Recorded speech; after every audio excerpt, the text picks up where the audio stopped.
Il y a des anomalies que vous remarquez dans votre vie qui sont des représailles à des choix de vie que vous effectuez.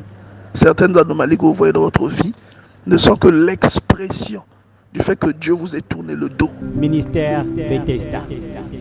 C'est pourquoi je disais que pour beaucoup d'entre nous, le ciel est fermé. Non parce que quelqu'un vous a maudit, mais parce que vous êtes mêlés à des choses que Dieu n'aime pas. Certaines limitations dans votre vie sont des représailles à vos addictions. Des choses clairement identifiées comme créant l'inimitié avec Dieu. Et regardez à la suite, Deutéronome chapitre 1, verset 17.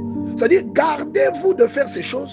Il dit, la colère de l'Éternel s'enflammera alors contre vous. Il fermera les cieux et il n'y aura point de pluie. La pluie dont on parle là, c'est la grâce. La terre ne donnera point ses produits. La terre, c'est tout ce que vous pouvez produire dans votre travail, dans vos activités, dans vos initiatives. Vous allez entreprendre des choses qui ne produiront jamais rien. Et pour beaucoup parmi nous, le ciel est fermé à cause de ce type d'erreur. Beaucoup d'anomalies que vous constatez ne sont pas le fruit d'une coïncidence. Je répète, certaines limitations que vous pouvez constater dans votre vie. Il y a des choses que vous faites qui ne marchent pas. Ne cherchez pas un sorcier dans la famille. Galates chapitre 6, verset 7. Ce qu'un homme aura semé, il le moissonnera. Il y a des choses que vous constatez, que vous êtes allé chercher vous-même. Pourquoi? Parce que vous avez une alliance avec Dieu et cette alliance vous engage à des restrictions prononcées et clairement établies par Dieu.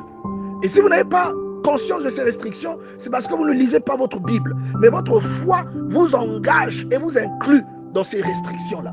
Et lorsque vous outrepassez cette logique, Galates chapitre 6, verset 7 s'applique dans votre vie. Donc Dieu, qu'est-ce qu'il fait? Il ferme le ciel contre vous et tout ce que vous tentez ne marche pas. Certaines limitations dans votre vie sont des représailles à vos addictions. Vous sortez le mari de quelqu'un, vous entretenez ces choses. Vous êtes addict à la masturbation, à la pornographie, vous entretenez ces choses. Vous couchez avec des animaux, vous entretenez ces choses. C'est de ces choses-là qu'il s'agit, entre autres, en dehors des dieux que servaient les Cananéens, tels que Baal, Moloch, Astarté, Dagon et tous les autres. Mais il y a aussi donc toutes ces passions qui suscitent des addictions chez l'être humain. Dieu a ces choses-là en horreur, mais vous avez entretenu ces choses.